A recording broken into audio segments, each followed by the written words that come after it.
back to my channel Garuda Skrimo dengan gua Joe Silawan di channel opini bolanya orang awam. Nah, pada hari ini gua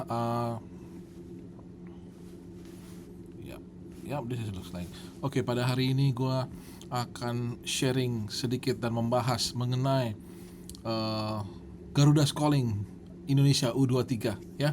Seperti yang kita tahu, Indonesia U23 atau PSSI U23 ini akan bertarung di Piala AFF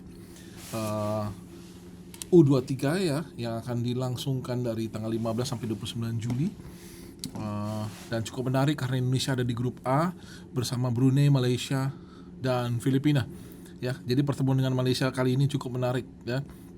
Nah, tim Indonesia akan dipimpin oleh head coach Gerald Vandenberg, dan beliau sudah mengeluarkan nama-nama yang dipanggil ya. Kita mulai bahas satu-satu dari posisi penjaga gawang atau goalkeeper. Cahaya Supriyadi seperti biasa dipanggil kembali, kemudian Dava Fasya juga, dan kembali Erlangga Setio ya. Erlangga Setio juga dipanggil, kemudian ada Muhammad Ardiansyah dari PSM Makassar, ada Husna Al Malik dari Persik Kediri, dan terakhir ada Putra Sheva dari Persib. Nah, yang cukup menarik adalah tidak adanya nama Cyrus Margono yang digadang-gadangkan sebenarnya bisa mengawal gawang timnas Indonesia dengan lebih kokoh ya. Tapi saya pikir ada beberapa persoalan yang menyebabkan Cyrus tidak dipanggil, bukan karena dia pemain inti di klubnya, tapi ada hal-hal di luar yang sepengetahuan kita yang memang membuat Cyrus ini selama ini belum juga dipanggil Indonesia. Tapi saya berpikir bahwa akan ada waktunya buat Cyrus dipanggil oleh Indonesia ya. Nah, kemudian saya menjagokan seperti biasa mungkin Cahaya Supriyadi akan tetap masuk tim, Dava Fasya juga, dan mungkin Erlangga Setio. Yang saya ingin lihat adalah bagaimana Erlangga Setio, kiper dengan tinggi di atas 190 ini, 194 atau 197 saya lupa itu memperkuat tim ini. Dan saya penasaran karena saya ingin melihat salah satu kiper tinggi Indonesia juga asal Indonesia memperkuat tim kita. Nah, kita pindah ke back atau defender. Seperti biasa, Kadek Arel, Muhammad Ferrari, ada juga Rahmat Syawal dari PSIS. Kemudian menariknya tetap ada Muhammad Al-Fahrizi Buffon. Kemudian Brandon Schuneman, ini pemain baru ya. Ahmad Maulana, Kakang Rudianto, seperti biasa, Frankie Misa, dan juga Mikael Tata ya.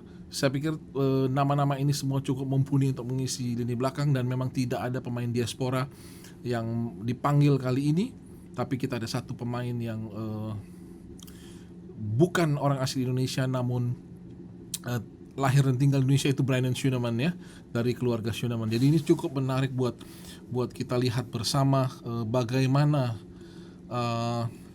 kiprah pemain-pemain ini nanti bersama-sama di timnas U23. Lalu kita cukup menarik posisi gelandang, ada Rivaldo Pakpahan, Robi Darwis, Tony Firmansyah, Raihan Hanan, Doni Tripamungkas, Yardan Yafi, Arkan Fikri, dan Firman Juliansyah.